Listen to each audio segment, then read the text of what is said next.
হাদিসের ভিতরে আছে আলা কুল্লা ইয়াউমিন ওয়াল আরদু তাস্তাদিনু রাব্বা, প্রতিদিন জমিন আল্লাহকে বলে আল্লাহ আমাকে অনুমতি দেন না। আল্লাহ বলে কেন? বলে আন আবতালিয়া ইবনা আদম ফি বাতনি, আমি মানুষকে আমার পেটে নিয়ে নিব। তো আল্লাহ জমিনকে জিজ্ঞাসা করে তুমি কেন পেটে নিবে? তো বলে ইয়াকুল রিজকাকা ওয়া ইয়াসিক, রিজিক তোমার খায় তোমার নাফরমানি করে। ইয়ানদুর বিআইনিকা ওয়া ইয়াসিক, তোমার দেওয়া চক্ষু দিয়া দেখে আর তোমার নাফরমানি করে। ইয়াসমাউ বিউদুনিকা ওয়া ইয়াসিক, তোমার দেওয়া শ্রবণ শক্তি দিয়া শুনে আর তোমার নাফরমানি করে। ইয়াতাকাল্লাম বিলিসানিকা ওয়া ইয়াসিক, তোমার দেওয়া বাক শক্তি দিয়া বলে আর তোমার নাফরমানি করে।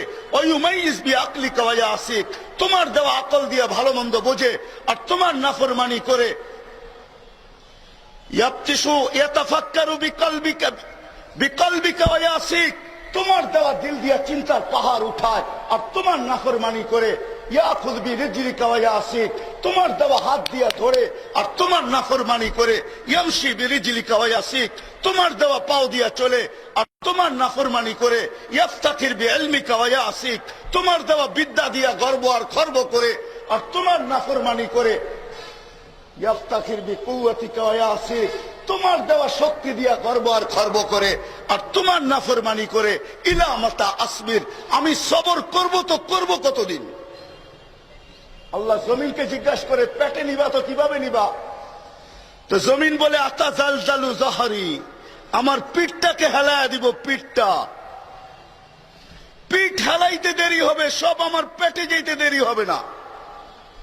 শুধু জমিনের আর্তনাদ এতটুকুই না, আলা কুল্লা ইয়াউমিন ওয়াল বাহরু ইস্তাদিনু রাব্বা, প্রতিদিন সমুদ্র আল্লাহর কাছে অনুমতি চায়, আল্লাহ আমাকে অনুমতি দেন না।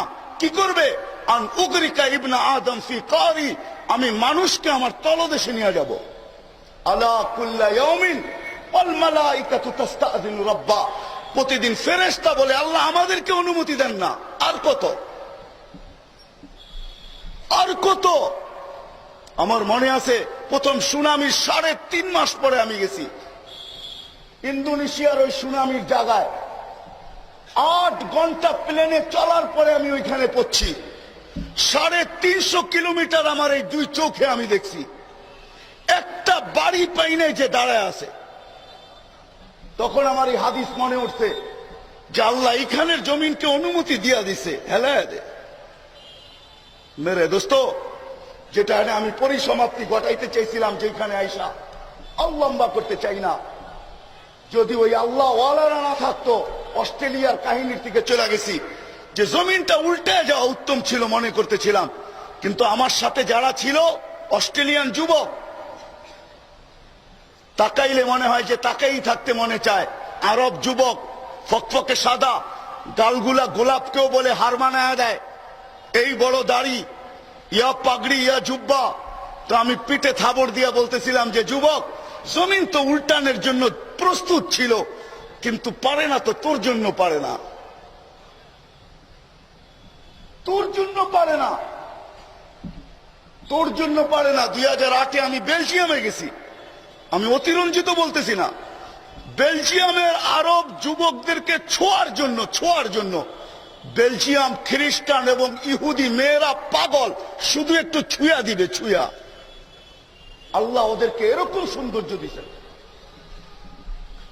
কিন্তু মেরে দোস্ত, আলহামদুলিল্লাহ সুম্মা আলহামদুলিল্লাহ, শাবাবা খুশা, আল্লাহর ভয়ে ওই সমস্ত যুবক নিজেকে লজ্জাপতির মতো গুটায় নিছেন। গুটায়া ঘর থেকে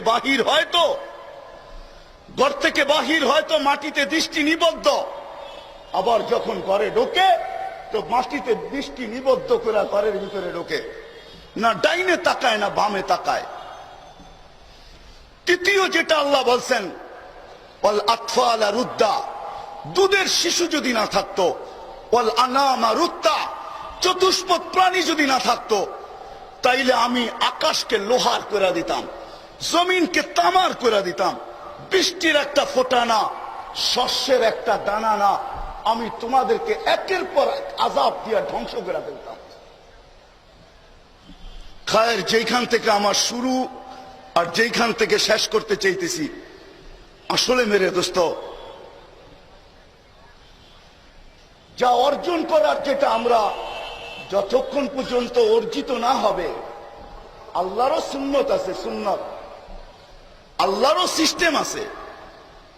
মানুষ কিছু চাবে, দুনিয়ার বুকে তো ওইটাই হবে যেটা আল্লাহ চাবে, কিন্তু আল্লাহ কখন চাবে এটার জন্য সিস্টেম আছে। যতক্ষণ পর্যন্ত মেরে দোস্ত দুনিয়ার মানুষ এবং মুসলমান, বিশেষ করে মুসলমান, আলহামদুলিল্লাহ আমরা যদিও এখানে নৈরাশ, আমরা আমাদের দেশে যদিও ভাবি যে আমরা নৈরাশ। আমি 3 তারিখে আসছি আমেরিকার ইস্তেমা থেকে। আমেরিকায় 6000 মসজিদ, কত 350 কওমি মাদ্রাসা, একটাও আলিয়া মাদ্রাসা নেই। সবচেয়ে বড় মাদ্রাসা যেটা বাফেলোতে, ওইখানে ছাত্র ছাত্রীর সংখ্যা হইল 2500। নিউ ইয়র্কে দারুল উলুম, নিউ ইয়র্কের সংখ্যা, ছাত্র সংখ্যা হইল 1500। আলহামদুলিল্লাহ পরিবেশ তৈরি হইতেছে। যদিও আমার আলোচ্য বিষয় পুরাটি আমি আউলে গেছি, তারপরও যতটুকু বললাম, যতক্ষণ পর্যন্ত আমরা আমাদের হারানো রত্নগুলা যতদিন পর্যন্ত আমরা ফিরে না পাবো, আমাদের যা বৈশিষ্ট্য ছিল মুসলমানদের, ওই বৈশিষ্ট্যগুলা যতদিন পর্যন্ত আমরা ফিরে না পাবো, ততদিন পর্যন্ত মেরে দোস্ত বাস্তবিকই আল্লাহ যতক্ষণ পর্যন্ত আমাদের সাথ না হবে, ততক্ষণ পর্যন্ত আমাদের আগে বাড়া সম্ভব হবে না। সঙ্গে যদি আল্লাহকে নিতে পারি, আমাদের জোবায়ের সাহেব হুজুরও পুরো বয়ান করে চলে গেছেন, আসলে আল্লাহকে সাথ নেওয়া ছাড়া, আল্লাহ আল্লাহর রসুলকে পক্ষে নেওয়া ছাড়া যতক্ষণ পর্যন্ত আমরা নিতে না পারবো, ততক্ষণ পর্যন্ত কিন্তু মেরে দোস্ত সামনের রাস্তা আমাদের জন্য সুগম হওয়াটা বড়ই কঠিন। এই জন্য আমাদের জন্য সবচেয়ে বড় রাস্তা এখন এটাই খোলা, যে যার মাধ্যমে আল্লাহ আল্লাহ রসুলকে সাথে নেওয়া যায়, ওই দিকে যদি আমরাও উঠতে পারি, আর সারা বাংলাদেশের মুসলমানদেরকে যদি ওটার উপরে উঠাইতে পারি, তাইলে মেরে দোস্ত বাকিটুকু তো করণীয় আল্লাহ। আল্লাহ তার ওয়াদায় পাক্কা, ওটা তো আল্লাহ করবেনই করবেন, এতে কোনো সন্দেহ নাই। কেননা মানুষের জীবনের মূল্য কিন্তু, মানুষের মূল্যায়ন আল্লাহর কাছে দুনিয়ার পার্থিব জগতের বস্তুর মাধ্যমে কিন্তু না। মানুষের মূল্য আল্লাহর কাছে কিন্তু আল্লাহ আল্লাহকে রসুলকে সাথে নেওয়ার মাধ্যমে। যার সাথে আল্লাহ আল্লাহ রসুল আছে, তারই আল্লাহ আল্লাহ রসুলের কাছে মূল্য আছে। এছাড়া কারো মূল্য না আল্লাহর কাছে আছে, না আল্লাহ রসুলের কাছে আছে। আল্লাহ আমাকেও আমল করার তৌফিক দান করেন, আপনাদেরকেও আমল করার তৌফিক দান করেন। ওমা আলাইনা ইল্লাল বালাগ।